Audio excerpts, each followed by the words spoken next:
شاید اکثر حضرات کے علم میں ہو اور بعض مومنین کے علم میں نہ ہو کہ ابھی حال ہی میں ہمارے نہایت قابل احترام فاضل عزیز مولانا ظفر عباس شہانی صاحب جو ہمارے ان سیمیناروں کے اس کے روح روان ہے اور ان کی کامیابیوں کا راز انہی کی محنتوں اور مساعی جمیلہ میں مضمر ہے. ان کے والد بزرگوار کا قضاء الہی سے انتقال ہوا ہے اور میں ذاتی طور پر اپنی بعض مصروفیات کی وجہ سے ان کے جنازے میں شرکت کی سعادت بھی حاصل نہیں کر سکا ہوں. آپ تمام حضرات سے درخواست کروں گا مرحوم و مغفور کی مغفرت اور بلندی درجات کے لیے ایک مرتبہ سورہ فاتحہ اور 3 مرتبہ قل هو اللہ کی تلاوت فرمائیں. اعوذ باللہ من الشیطان الحمد للہ رب العالمین الرحمن الرحیم مالک یوم الدین ایاک نعبد و ایاک نستعین اهدنا الصراط المستقیم صراط الذین انعمت علیہم غیر المغضوب علیہم ولا الضالین. بسم اللہ الرحمن الرحیم اللہ الصمد لم یلد ولم یولد ولم یکن له کفوا احد. بسم اللہ الرحمن الرحیم اللہ الصمد لم یلد ولم یولد ولم یکن له کفوا احد. بسم اللہ الرحمن الرحیم الصمد لم یلد ولم یولد ولم یکن له احد. اللهم صل على محمد وعلى محمد اللهم اغفر وارحمه واحشره مع محمد وعلى الطيبين الطاهرين. اللهم صل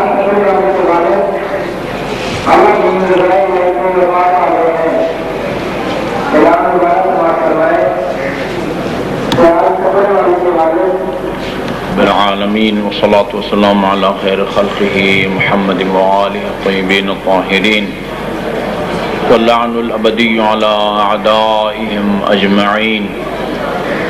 اما بعد فقال اللہ الحکیم بسم اللہ الرحمن الرحیم فإذا جاء أحدهم الموت قال رب ارجعوني لعلي أعمل صالحا فيما تركت كلا إنها كلمة هو قائلها ومن ورائهم برزخ إلى يوم يبعثون. درود بھیجیے محمد وآل محمد پر.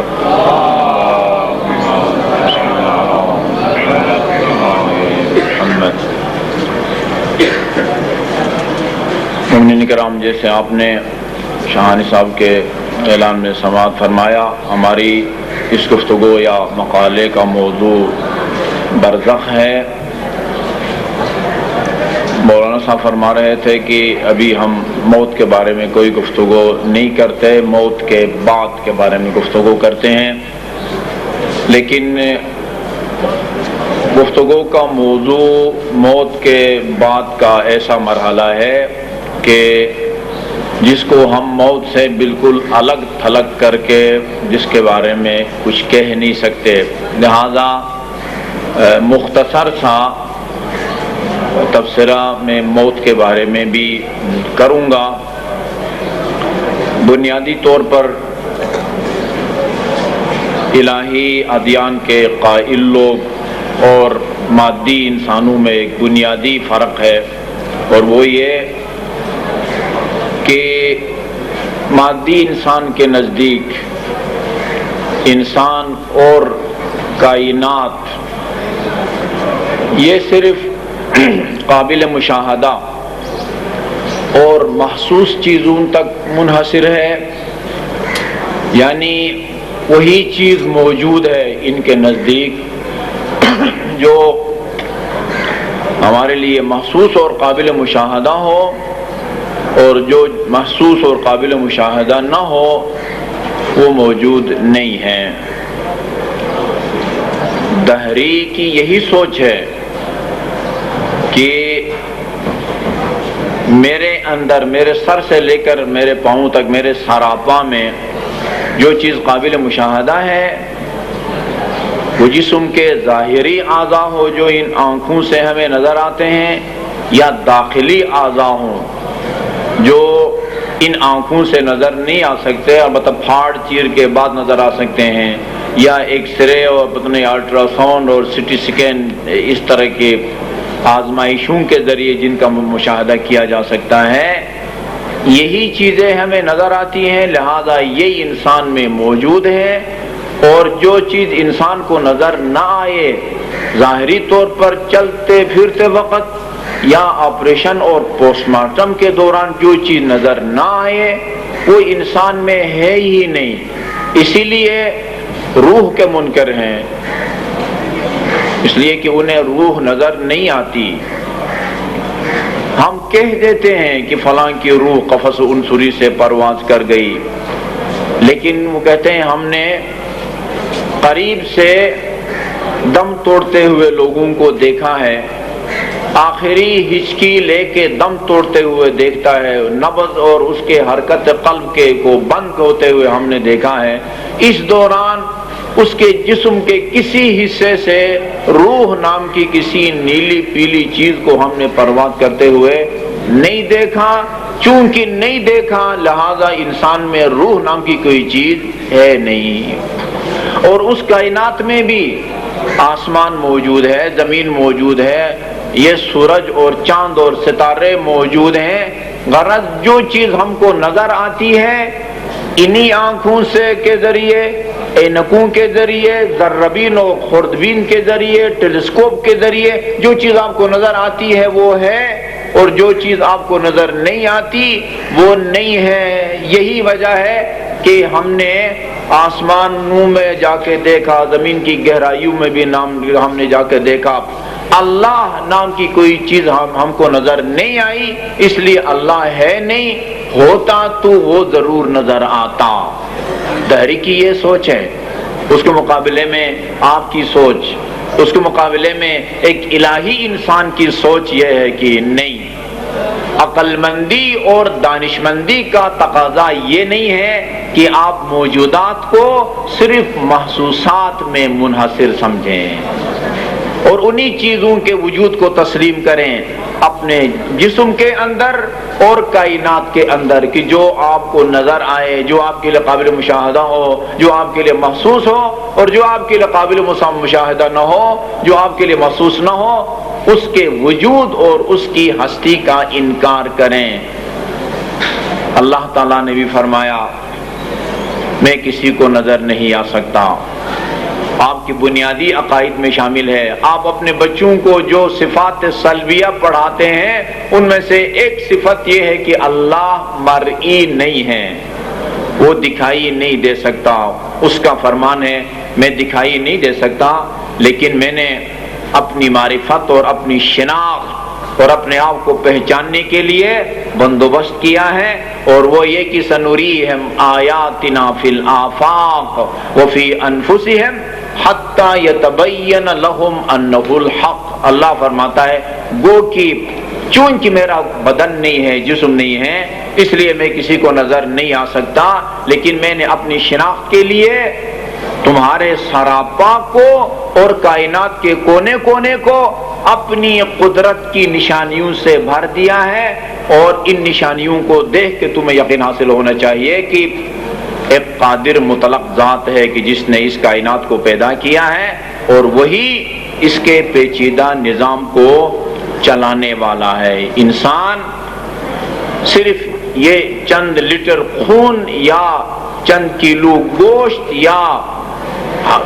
کروڑوں کی تعداد میں خلیوں یا سیلز کا خلاصہ نہیں ہے، بلکہ انسان کی حقیقت اس کی روح ہے، اور یہ ظاہری بدن اور اس کے اعضاء اس روح کے لیے اوزار کی حیثیت رکھتے ہیں۔ جو اچھا کام یا برا کام سر انجام دیا جاتا ہے، اس کا جو حقیقی عامل اور فاعل ہے وہ روح ہے۔ روح ہے جو آنکھوں کے ذریعے دیکھتی ہے، روح ہے جو کانوں کے ذریعے سنتی ہے، روح ہے کہ جو مثلا ناک کے ذریعے سونگتی ہے۔ یہ اعضاء بدن اس کے لیے اوزار کی حیثیت رکھتے ہیں، اصل انسان کی حقیقت اس کی روح ہے۔ یہاں تک انسان کی شناخت کے بعد ہم موت اور حیات کو سمجھ سکتے ہیں کہ جس کے نزدیک انسان یہ چند کلو گوشت یا چند لیٹر خون کا نام ہے، اس کے نزدیک موت انسان کے صفحہ ہستی سے مٹنے کا نام ہے، اور جس کے نزدیک وہ انسان کی حقیقت یہ ظاہری اعضاء نہ ہو، انسان کی حقیقت اس کی روح ہو، اور یہ ظاہری اعضاء بدن اس روح کے لیے اوزار کی حیثیت رکھتے ہوں، اس کے نزدیک موت صفحہ ہستی سے مٹنے کا نام نہیں ہے، بلکہ موت ایک انتہائی پیاری تعبیر کا نام ہے جو آپ اپنے کسی عزیز یا دوست کی رحلت کے موقع پر اخبارات میں چھاپتے ہیں کہ فلان کا انتقال ہو گیا۔ جس طرح آپ کرایہ کے مکان میں رہتے ہیں، آپ کے پاس ذاتی مکان نہیں ہوتا، پھر محنت کر کے کفایت شعاری سے کام لے کے پلاٹ خریدتے ہیں، اس میں اپنا ذاتی مکان بنواتے ہیں، اور کرائے کے مکان سے ہمیشہ کے لیے جان چھڑاتے ہیں، اپنے ذاتی مکان میں منتقل ہو جاتے ہیں۔ یہ اسلامی تعبیر ہے، خالص اسلامی تعبیر۔ موت کے بارے میں کہتے ہیں فلان کا انتقال ہو گیا، یعنی اس عالم سے اس عالم تک وہ منتقل ہو گیا۔ سورہ زمر میں عجیب انداز میں اللہ تعالیٰ نے موت کا منظر پیش کیا ہے، یا قبض روح کا منظر پیش کیا ہے، جان کنی جس کو آپ کہتے ہیں۔ سورہ زمر میں اللہ یتوفی الانفس حین موتها والتی لم تمت فی منامها فیمسک التی قضى علیها الموت ویرسل الاخرى ان فی ذلک لآیات لقوم یتفکرون۔ میں ترجمہ کرتا ہوں بشرطی کہ آپ گھبرائیں نہیں، تو اس لیے نہیں کہ آپ تھک جائیں گے یا نشست کے طولانی ہونے کی وجہ سے آپ تھک جائیں گے، نہیں، وہ تو میں سمجھتا ہوں ذہنی طور پر آپ ظہر تک یہاں بیٹھنے کا عزم لے کے آئے ہیں، یعنی آیت کا ترجمہ سن کے کہیں ڈر نہ جائیں کہ یہ روزانہ کیا ہو جاتا ہے ہمارے ساتھ۔ اللہ تعالیٰ فرماتا ہے میں دو موقعوں پر تمہاری روح کو اپنی تحویل میں لیتا ہوں، تمہاری روح کو دو موقعوں پر، یا دوسرے الفاظ میں زیادہ ڈرونی تعبیر میں دو موقعوں پر تمہاری جان نکالتا ہوں۔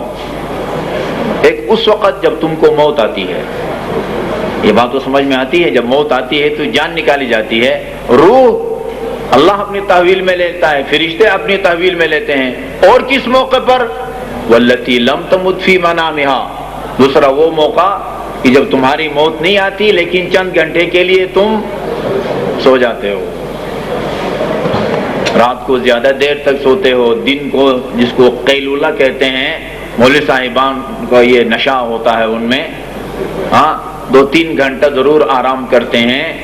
سن و سال کے مطابق 24 گھنٹے میں جتنے گھنٹے آپ نیند کی حالت میں ہوتے ہیں، سورہ زمر میں اللہ تعالیٰ فرماتا ہے اس دوران گھنٹہ ہو، 2 گھنٹے ہو، 6 گھنٹے ہو، 8 گھنٹے ہو، بچے اس سے بھی زیادہ وقت، بعض 12 گھنٹے لوگ سوتے رہتے ہیں، اس دوران شاید آپ متوجہ نہ ہو کہ آپ کی روح آپ کے خالق کے پاس ہوتی ہے۔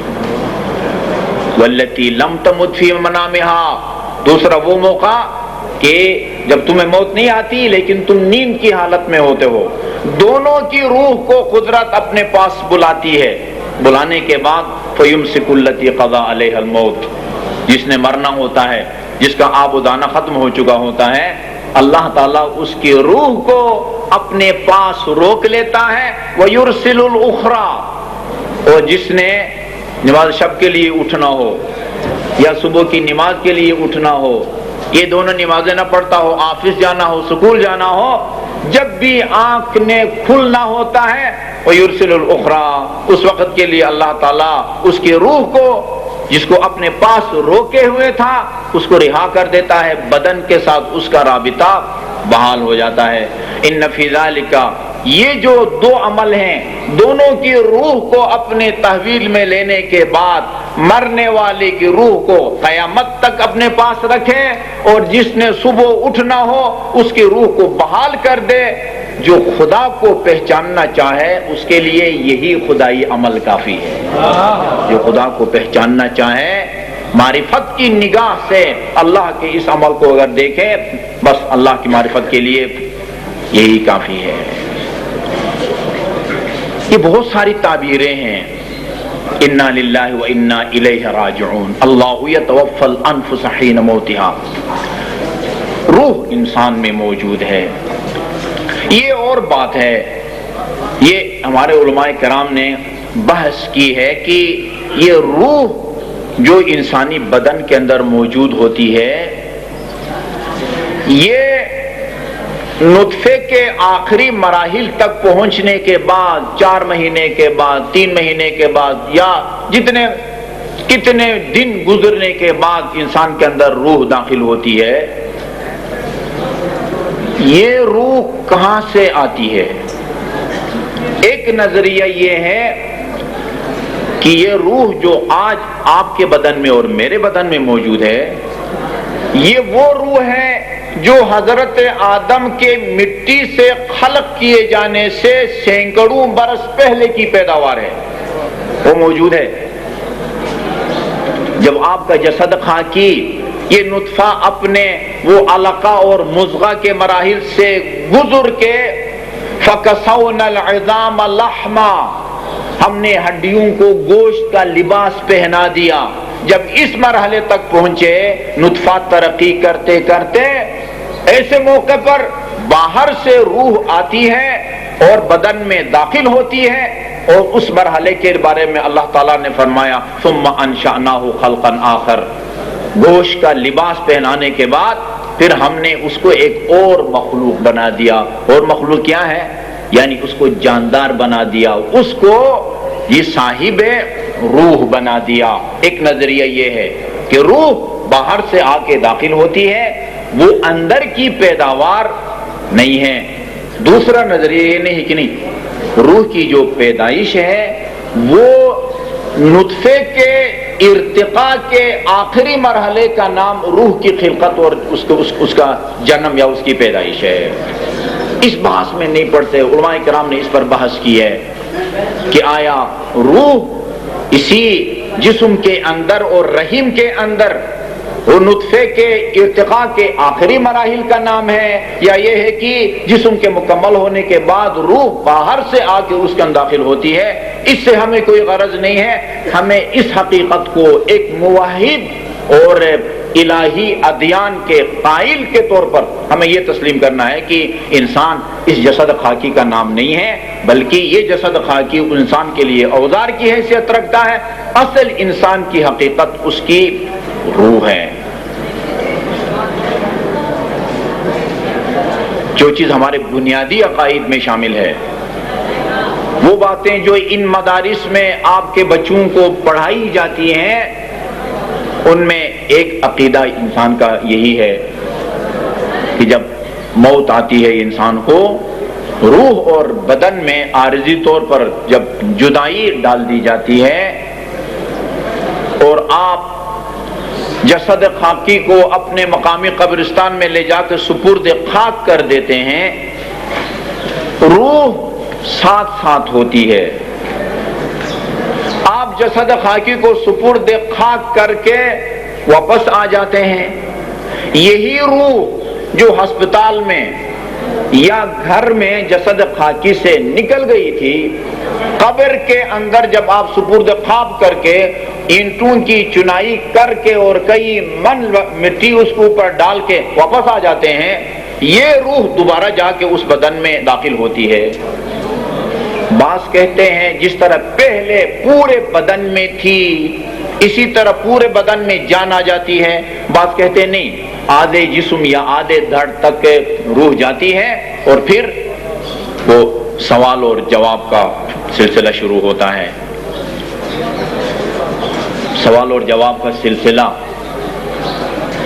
ایسا امتحان اور ایسا ٹیسٹ کہ جس کا نمونہ اس دنیا کے کسی تعلیمی ادارے میں، علمی مرکز میں آپ کو نہیں ملے گا، تو جہاں اس دانشگاہ یا علمی مرکز کے طلباء کو بتایا جاتا ہو کہ فلان تاریخ کو تمہارا امتحانات ہیں، یہ اس کے سوالات ہیں اور یہ اس کے جوابات ہیں، خود جو لوگ امتحان منعقد کرتے ہیں وہ سوالات آپ کو بنا کے دیں۔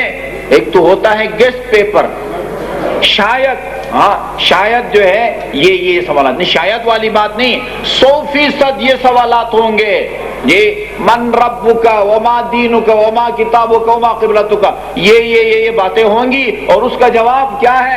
اللہ ربی، اللہ میرا رب ہے، محمد مصطفیٰ صلی اللہ علیہ وآلہ وسلم میرے نبی اور رسول ہیں، قرآن میری کتاب ہے، کعبہ میرا قبلہ ہے۔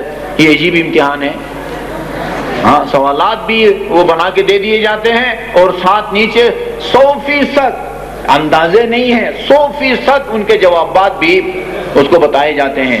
زندگی میں بھی کئی دفعہ اس کو پڑھایا جاتا ہے، رٹوایا جاتا ہے، اور سپرد خاک کرنے کے بعد بھی شانے ہلا ہلا کے اس کو بتایا جاتا ہے، اسمع افہم، سنو اور سمجھو۔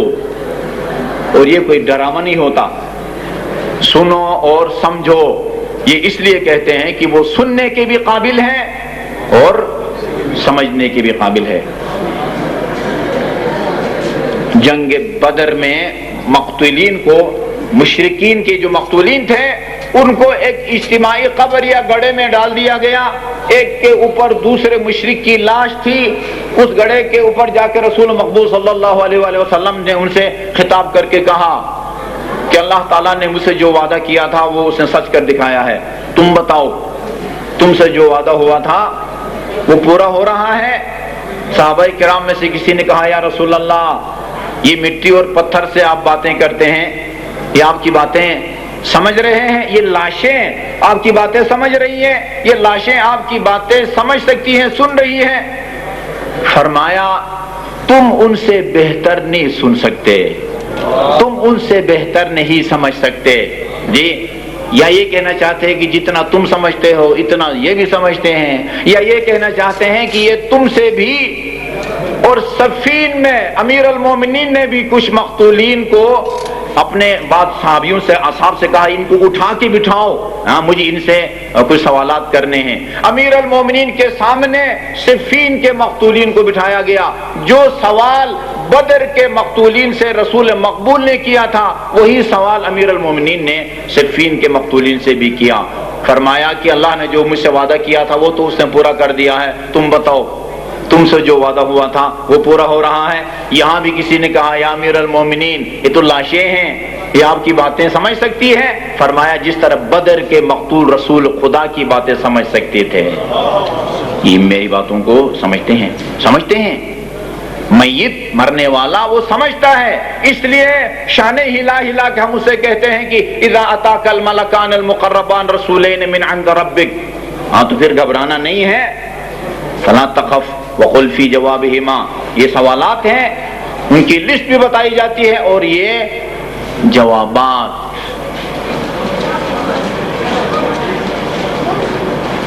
یہ بظاہر عجیب بات معلوم ہوتی ہے کہ یہ کیسا امتحان ہے۔ سید سجاد علیہ الصلوۃ والسلام نے کوئی امتحان کا لفظ استعمال کیا ہے۔ یہ کیسا امتحان، یہ کیسا اختبار اور یہ کیسا ٹیسٹ ہے کہ جس میں امیدوار کو سارے سوالات بھی بتائے جاتے ہیں اور ان کے جواب بھی بتائے جاتے ہیں۔ میں آج کے اس سیمینار میں جیسے مولانا صاحب فرما رہے تھے کہ ہم ان سیمیناروں میں کوئی نئی بات اپنے سامعین اور شرکاء کو نہیں سناتے، وہی باتیں کہ جن کا خلاصہ کہیں ایک مطلب کا ابتدائی حصہ، کہیں کسی مطلب کا آخری حصہ سنایا جاتا ہے، کیونکہ مجلس میں اتنا وقت نہیں ہوتا کہ ایک موضوع پر سیر حاصل بحث کی جائے۔ ان سیمیناروں میں آپ کو زحمت دی جاتی ہے کہ جو باتیں یا جن کا خلاصہ یا حصے دین کی باتوں کے آپ سنتے ہیں اس کو ذرا تفصیل سے بتایا جائے۔ میں آج کے اس انتہائی سنہری موقع سے استفادہ کر کے سید سجاد علیہ السلام کا ایک فرمان آپ کی خدمت میں عرض کرنا چاہوں گا۔ اس سے یہ پتہ چلے گا کہ یہ قبر میں ان سوالات کا جواب ہر وہ آدمی نہیں دے پائے گا جس نے اس دنیا میں اپنی زندگی میں دو کے پہاڑے کی طرح اللہ میرا رب ہے، کعبہ میرا قبلہ ہے، فلان میرا امام ہے، فلان نہیں، صرف ان کو رٹنے والا اس ٹیسٹ میں کامیاب نہیں ہوگا۔ آئیے علی ابن الحسین زین العابدین علیہ السلام، موضوع سے تو باہر ہے لیکن میری ایک عادت ہے جو بات کوئی روایت یاد آتی ہے تو اس کو چھوڑ کے آگے نہیں جا سکتا۔ ابھی سید الشہداء رسول کی گود میں ہے، گود میں کتنے سال کے ہیں روایت کے اندر یہ نہیں ہے، لیکن یہ لفظ بتاتا ہے کہ دین سے آگاہ تھا۔ دین سے آگاہی صرف ان یہ 8-10 سوالوں کے سربستہ جواب کا نام نہیں ہے۔ دین کو سمجھنا، عارفاً بدینی، دین کو تو اگر سمجھتا تھا، اور یہ اگلا بڑا سخت جملہ ہے، متبعا للصادقین، جی تو اپنی زندگی میں اگر صادقین کا پیروکار تھا، محمد اور آل محمد کا پیروکار تھا، چہاردہ معصومین کا اگر تو پیروکار تھا، موالیا لاولیاء اللہ، اور تو اللہ کے اولیاء اور اس کے دوستوں سے تو دوست تھا، لقاک اللہ حجتک وانطق لسانک بالصواب، ایسے موقع پر پھر اللہ تعالی حجت سے تجھے مالا مال کر دے گا اور پھر وہاں تجھے بولنے کی طاقت دے گا اور ان سوالات کے وہ جوابات دے پائے گا کہ جن کو زندگی میں تو نے رٹا ہوگا۔ فبشرت بالجنت والرضوان من اللہ، پھر ان سوالات کا جب تو جواب دے گا پھر تجھے جنت کی بشارت دی جائے گی، والخیرات الحسان، اور پھر وہاں کے حوروں کی بھی تجھے بشارت دی جائے گی، واستقبلت الملائکۃ بالروح والریحان، اور آسمان کے فرشتے بھی وہ روح و ریحان اور جنت کی مختلف نعمتوں کے ذریعے تیرا استقبال کریں گے۔ وَإِن لَمْ تَكُنْ كَذَلِكَ، یہ وَإِن لَمْ تَكُنْ كَذَلِكَ، بے شک پہاڑ کی طرح ان کو رٹا ہو، لیکن اگر تو مؤمن نہیں ہے، اگر تو تقی نہیں ہے، اگر تو دین سے آگاہ نہیں ہے، عارفین کا تو پیروکار نہیں ہے، زین العابدین کو اپنا چوتھا امام مانتا ہے، نماز میں ایک ایسے فرد کو جانتا ہوں، میرے ایک قریبی دوست ہیں، انہوں نے بتایا کہ میرے ایک دوست ہیں، انہوں نے بتایا میرے والد گرامی کا انتقال 65 سال کی عمر میں ہوا ہے، اور میں ان کے بڑے بیٹے کی حیثیت سے میں ان کو قریب سے جانتا ہوں، اس نے زندگی بھر نماز نہیں پڑھی۔ 65 سال کی عمر میں اگر کسی کا انتقال ہو اور وہ 16 سال کے آغاز میں اگر وہ بالغ ہوتا ہو تو کتنے سال کی نمازیں ان کے ذمہ ہیں؟ کہا میں اپنے والد گرامی کی 50 سال کی نمازیں پڑھوانا چاہتا ہوں، 50 سال کی نمازیں، 50 سال نماز نہیں پڑھی، یعنی زندگی میں ایک دن بھی نماز نہیں پڑھی، اور پہاڑے کی طرح ان چیزوں کو رٹا ہوا ہے۔ آپ کا کیا خیال ہے؟ وہ فر جواب دے گا اور فرسٹ پوزیشن حاصل کرے گا؟ یہ کہاں ہے؟ وہ صادقین کا پیروکار کہاں ہے جو 65 سال کی عمر میں ایک دفعہ بھی روزہ نہیں رکھتا یا ایک دفعہ بھی نماز نہیں پڑھتا؟ وَإِن لَمْ تَكُنْ كَذَلِكَ، اور اگر تیرے اندر یہ صفات نہ ہو، تو مومن نہ ہو، تو متقی نہ ہو، تو اپنے دین سے آگاہ نہ ہو اور صادقین کا تو پیروکار نہ ہو، تلجلج لسانک، جیسے بھی تو دو کے پہاڑے کی طرح رٹ کے وہاں گیا ہوگا تیری زبان تھر تھر آئے گی، جواب نہیں دے پائے گا، یہ سب کچھ تو بھول جائے گا۔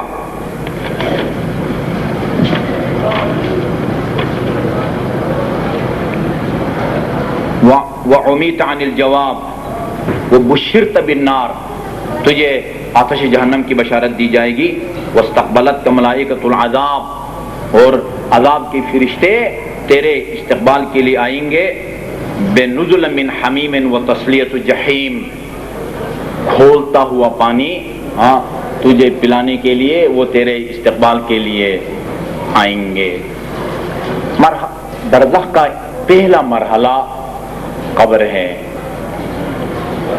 خاتون جنت حضرت زہرا صلوات اللہ وسلامہ علیہا، آپ کا فرمان ہے کہ اللہ تعالیٰ جب اپنے کسی بندے کی بھلائی چاہتا ہے اور اس بندے سے کوئی گناہ سرزد ہو، اللہ تعالیٰ اپنے فضل و کرم سے اسی دنیا میں اس کو اس طرح کی پریشانیوں میں ڈال دیتا ہے، آزمائشوں میں ڈال دیتا ہے، مالی پریشانیاں، بیماری کی پریشانیاں، ان دنیا کی آزمائشوں اور پریشانیوں کے نتیجے میں اس کے گناہوں کا کفارہ ہو جاتا ہے۔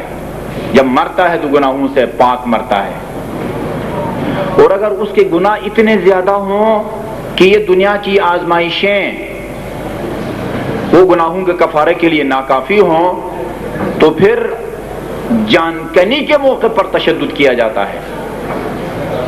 جو فرشتے قبض روح کے وہ مامور ہوتے ہیں، ان سے کہا جاتا ہے کہ اس پر تشدد کرو تاکہ اس تشدد کے نتیجے میں اس کے گناہوں کا کفارہ ہو جائے، وہ ہماری بارگاہ میں آئے تو گناہوں سے پاک آئے۔ اور اگر خدا نخواستہ یہ قبض روح کے موقع پر تشدد بھی گناہوں کے کفارے کے لیے ناکافی ہو، تو پھر فشار قبر، قبر کی سختی بھی اگر گناہوں کے کفارے کے لیے کافی نہ ہو، برزخ کا دورانیہ جو ہمارا موضوع ہے، قبر سے لے کر اور قیامت تک، یوم یصدر الناس اشتاتا لیروا اعمالهم، یہاں تک اس دوران کا جو تشدد ہے، یا دوسرے آپ کہیں وہ دنیا کا جہنم اور دوزخ، دنیا کی جنت آپ کہیں کہ وہ وادی السلام میں ہے، نجف اشرف میں ہے، دنیا کی دوزخ وہ وادی برہوت میں ہے جو کہ یمن میں واقع ہے۔ یہاں کی سختیاں اس کے ذریعے اس کے گناہوں کا کفارہ ہوتا ہے۔ ہمیں یہاں چند لمحوں کے لیے رکنا ہے اور یہ دیکھنا ہے کہ کیا مرنے والے کے مرنے کے بعد اور اس کے جسد خاکی سے روح کے نکل جانے کے بعد یا سپرد خاک کیے جانے کے بعد اس کائنات کے ساتھ اس کا کوئی ربط اور تعلق رہتا ہے، ان عزیزوں اور دوستوں کے ساتھ اس کا کوئی ربط اور تعلق رہتا ہے، یا آنکھ بند ہوئی اور فائل بھی بند۔ ہماری روایات اور قرآنی آیات کہتی ہیں کہ نہیں، آنکھ بند ہونے کے ساتھ فائل بند نہیں ہوتی۔ اللہ نے اپنے لطف و کرم سے آپ کو یہ سہولت دی ہے کہ آپ اپنے مرحومین کو اس مشکل سے نکال سکتے ہیں، اس تشدد سے بچا سکتے ہیں کہ جس کے آج بھی وہ عالم برزخ میں شکار ہیں، اپنی بدعمالیوں کی وجہ سے، واجبات کو ترک کرنے کی وجہ سے، محرمات کے ارتکاب کی وجہ سے آج عالم برزخ میں جو کفارہ ادا کر رہے ہیں، آپ اگر چاہیں ایک دن میں ان کو وہاں سے فارغ کروا سکتے ہیں۔ یہ اختیارات اللہ تعالیٰ نے، یہ سہولت اللہ تعالیٰ نے ہمیں دی ہے۔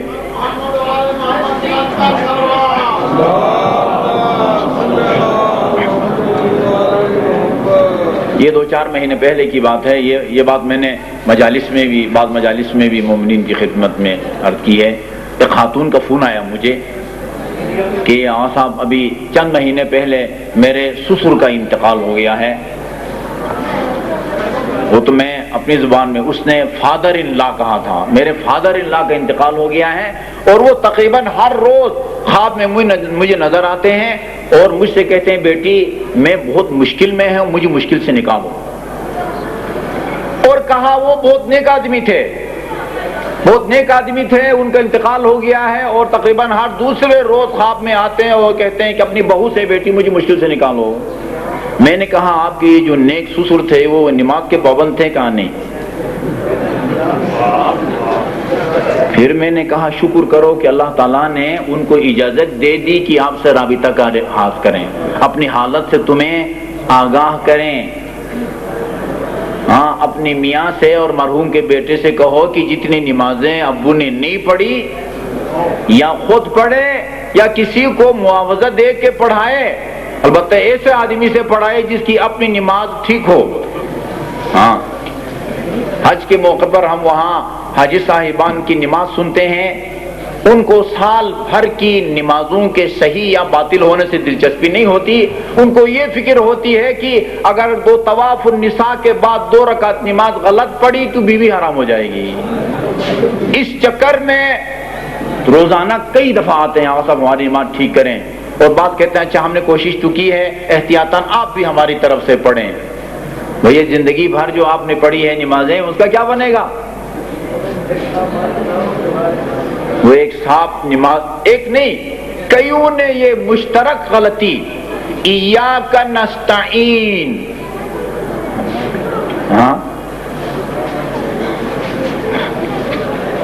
اہدنا الصراط المستقیم، آخر میں اہدنا الصراط المستقیم. ایک بہت بڑے ایک عسکری اس کے وہ سینئر آفیسر تھے، اتنے کئیوں نے اس طرح کی غلطیاں کی. ایسے آدمی سے تو باپ کی نمازیں نہ پڑھائے، ایسے آدمی سے عالم دین سے کہ جس کی اپنی نماز صحیح ہو حج کے لیے بھیج دیتے ہیں، اپنے جس کے بارے میں وہ چاہتے ہیں کہ یہ حج کرے اس کو اپنے مرحوم کے لیے کی طرف سے حج بدل کے لیے. بھائی ایسا آدمی کو حج بدل کے لیے بھیجو جس کی نماز ٹھیک ہے، وہ اپنا حج بھی خراب کرتا دوسروں کا حج بھی خراب کرتا ہے. میں نے کہا ان سے کہو کہ وہ خود پڑھیں یا کسی سے پڑھوائیں. جی نہیں وہ تو مشکل سے اپنی نماز پڑھتے ہیں، ان کے پاس ٹائم نہیں ہوتا، وہ بہت مصروف آدمی ہے، پھر کسی سے پیسے دے کے وہ پڑھوائیں. یہ سہولت دی ہے ہمیں شریعت نے کہ ہم اپنے مرحومین کی طرف سے نمازیں پڑھ کے، روزے اگر نہیں رکھے تو روزے ان کی طرف سے رکھ کے. اور ایک اور سہولت کا بھی میں اعلان کر دوں، خوشخبری ہے آیت اللہ سیستانی کے نزدیک اگر آپ کے کسی مرحوم نے زندگی میں روزے نہیں رکھے تو ان کے مرنے کے بعد ان کی طرف سے روزے رکھنا واجب نہیں ہے، مد بھی دے دیں، یعنی فی روزہ 750 گرام اگر آٹا دے دیں، رمضان اس کو آپ 750 کو 30 سے ضرب دے دیں، یہ بنتا ہے 22,000 گرام. 22,000 گرام کا مطلب ہوتا ہے 22,500 گرام، 22,500 یعنی 22.5 کلو. اگر آپ نے اپنے والد مرحوم زوجہ مرحوم بہن بھائی کی 1 مہینے روزوں کا کفارہ دینا چاہے جو انہوں نے نہیں رکھے تھے، 1 مہینہ روزہ رکھنے کی ضرورت نہیں ہے، 22.5 کلو آٹا اگر آپ دیں گے برزخ کی مشکل سے وہ نکل جائیں گے. یہ سہولت کی ہے.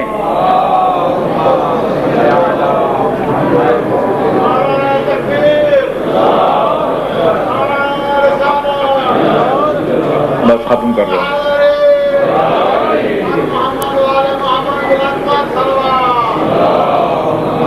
ما لکم فرمایا صادق آل محمد نے، ما لکم یا ما یمنعکم ان تبروا بوالدیکم حیین او میتین، تم اپنے مرحوم یا زندہ والدین کے ساتھ نیکی کیوں نہیں کرتے؟ عرض کیا گیا وہ زندہ والدین سے نیکی کا مطلب تو سمجھ میں آتا ہے، مناسب کھانا دیں، مناسب لباس دیں، مناسب رہائش دیں. یہ مرحوم والدین سے نیکی کا کیا طریقہ ہے؟ فرمایا ان تصلوا عنہما، ان کی طرف سے نماز پڑھو. واجب نماز نہیں پڑھی واجب نماز پڑھ کے اس کا ثواب ان کے لیے ہدیہ کر دو، اور اگر اضافی فائدہ پہنچانا چاہتے ہیں مستحب نماز پڑھ کے اس کا ثواب ان کے لیے پہنچاؤ۔ وتصوموا عنہما، ان کی طرف سے روزہ رکھو، وتحجوا عنہما وتعتمروا عنہما، ان کی طرف سے حج اور عمرہ انجام دو، اس کا اجر ان کو ملتا ہے۔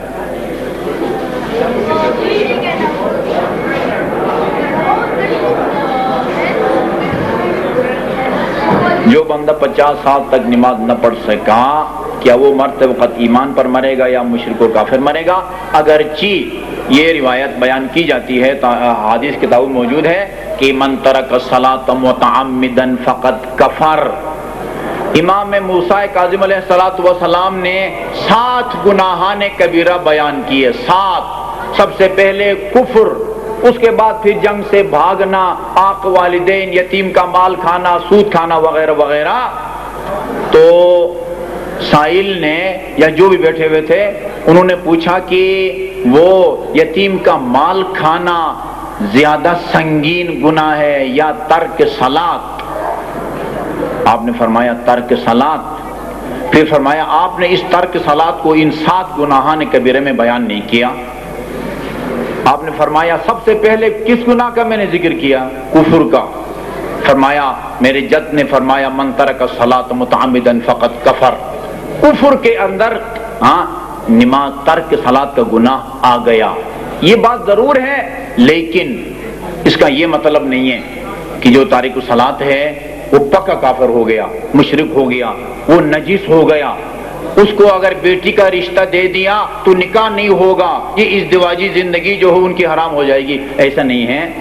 یعنی تاکید کے لیے ضرور کہا گیا ہے، لیکن یہ نہیں کہا جا سکتا کہ جس نے تارک الصلاۃ اس دنیا سے اٹھا وہ کافر مرا یا نعوذ باللہ مشرک مرا۔ برزخ میں رسول مقبول صلی اللہ علیہ وآلہ وسلم جب آپ گئے ہیں تو آپ نے برزخ میں یعنی دنیا کی جنت اور دنیا کے دوزخ کو آپ نے دیکھا۔ سبحان الذی اسری بعبدہ لیلا من المسجد الحرام الی المسجد الاقصی الذی بارکنا حولہ لنریہ من آیاتنا۔ ہم اپنے حبیب کو معراج کے سفر پر لے گئے تاکہ وہاں اپنی قدرت کی نشانیاں دکھائیں۔ وہاں قدرت کی نشانیاں دیکھی آن حضرت صلی اللہ علیہ وآلہ وسلم نے۔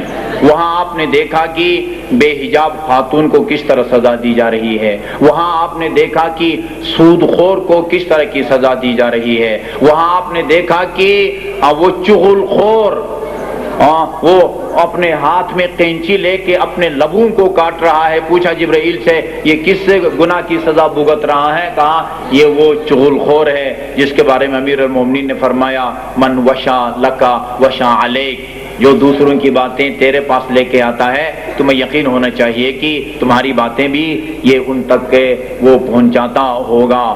برزخ دنیا کی دوزخ یہ اور دنیا کی جنت کا نام ہے۔ برزخ میں نیک لوگ وادی السلام میں نعمتیں ان کو مل رہی ہیں، اور برے لوگ کفار یا منافقین یہ وادی برہوت میں عذاب بھگت رہے ہیں۔ بہت روایات اس مضمون کی ہیں کہ وہ زندہ لوگوں کے نیک اعمال کے نتیجے میں، مرحومین کی طرف سے زندہ لوگوں کے ان کی عبادات کو بجا لانے کے نتیجے میں وہ عذاب سے ان کو نجات مل جاتی ہے۔ فروع کافی میں بھی اس قسم کی روایات موجود ہیں حضرت عیسیٰ کے بارے میں، اور مرحوم منتخب التواریخ کے لکھنے والے نے ایک روایت بیان کی ہے۔ صرف اس واقعے کو بیان کرتا ہوں، اور اس کے ساتھ ساتھ پھر میں اپنے استاد گرامی مولانا صفدر حسین مرحوم کی یاد بھی کروں گا، جو اس واقعے کو پڑھتے تھے اور بعد میں نے منتخب التواریخ میں اس کو خود اپنی آنکھوں سے پڑھا۔ ایک وہ فرماتے تھے کہ ایک صالح عالم دین نے خواب دیکھا اسی برزخ میں کچھ مرحومین اور ان کی ارواح ایسی لائن میں خوشی خوشی جا رہے ہیں، اور ایک آدمی ان کے پیچھے پیچھے ہے، یہ سست رفتار ہے، پریشان حال ہے اور افسردہ ہے۔ اس سے پوچھا باقی لوگ تو بڑی خوشی خوشی جا رہے ہیں جیسے کسی دعوت پہ جا رہے ہوں، تم کیوں پریشان اور افسردہ ہو؟ کہا کہ یہ جو آگے آگے جا رہے ہیں ان کے پسماندگان اور ان کے لواحقین ان کے نام پر صدقہ دیتے ہیں، خیرات کرتے ہیں، قرآن پڑھتے ہیں، جس کا ان کو یہاں وہ ملتا ہے، معاوضہ ملتا ہے جو ان تک پہنچتا ہے۔ میرا کوئی نہیں جو میری مدد کرے، جو میرے نام پر صدقہ دے۔ کہا کہ آپ کیا لاولد ہیں؟ کہا کہ نہیں، ایک میرا بیٹا ہے لیکن خبر نہیں لیتا۔ یہ عالم دین وہ جیسے ہی بیدار ہوتے ہیں اس کے بیٹے کے پاس جاتے ہیں، پیشے کے اعتبار سے وہ دھوبی تھا، نہر کے کنارے جہاں وہ کپڑے دھو رہا تھا، اس سے جا کے کہا کہ بھئی میں نے خواب میں اس طرح دیکھا ہے، باقی سب لوگ خوش تھے، تیرا باپ بڑا پریشان تھا، اسے شکایت تھی کہ تو تیرے باپ کے نام پر کوئی صدقہ نہیں دیتا، کھلاتا نہیں ہے، یا کوئی قرآن نہیں پڑھتا۔ تو کہا کہ میرے پاس کچھ نہیں ہے اپنے باپ کو دینے کے لیے۔ 2-3 دفعہ جب دہرایا اس مطالبے کو، ایسے ہی جذبات میں کہیں یا طنز کے طور پر یہ دونوں ہاتھوں میں یہ نہر کا پانی لیا اور باہر گرایا، کہا کہ یہ ابو کے لیے۔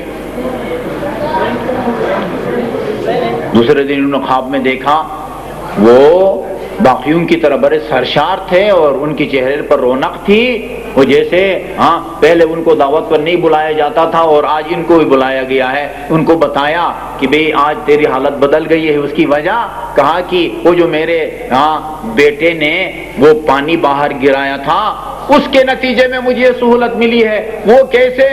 وہ کسی کو پلایا نہیں تھا، نہ کسی حیوان کو نہ کسی انسان کو۔ کہا کہ جب پانی وہ گرا رہے تھے باہر تو گھاس کے اندر ایک چھوٹی سی مچھلی تھی جو جان بلب تھی، ایک لمحہ اور اگر اس کو پانی نہ ملتا وہ دم توڑتی۔ اس کے نتیجے میں وہ پانی کے اندر گر گئی اور وہ بچ گئی، اور اس ایک مچھلی کی جان بچانے کے نتیجے میں جو اس نے غیر ارادی طور پر، اس کا یہ ارادہ بھی نہیں تھا، اس کی یہ نیت بھی نہیں تھی، لیکن صرف ایک مچھلی کی جان بچنے کا یہ سبب بنتا ہے، جس کے نتیجے میں اللہ اس کے باپ کو مشکل سے نکالتا ہے۔ آپ خود اندازہ لگائیں، ہم اگر اپنے مرحومین کے لیے نواسۂ پیغمبر کی ان کی طرف سے زیارت کرتے ہیں، جس کے بارے میں فرمایا جو میرے نواسے کی زیارت کرے عارفاً بحق ہی، بشرطی کہ اس کے دل میں حسین کی محبت ہو، اس کو میں رسول خدا کے حج اور عمرے کے برابر ثواب ملتا ہے، رسول اللہ کے حج اور عمرے کا ثواب ملتا ہے۔ ایک مدرسہ اپنے باپ کی سال ثواب کے لیے بنا کے جاتا ہے، مسجد بنا کے جاتا ہے، جی اس سے ان کے کتنے درجات بلند ہوں گے۔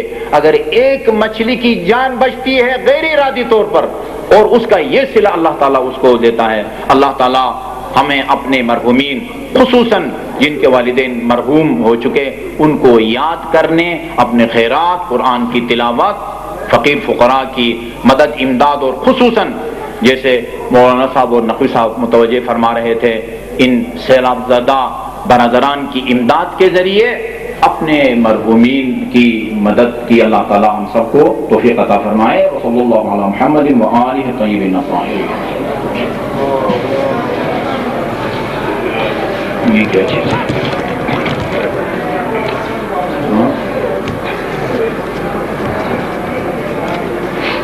اگر کسی شیعہ کے والدین سنی ہوں، ان مرحومین کے لیے نماز نیکی کی کا کیا حکم ہے؟ کہتے ہیں کہ وہ کریں ان کی طرف سے، اور نہیں تو کم سے کم ان کے عذاب میں تخفیف واقع ہوگی۔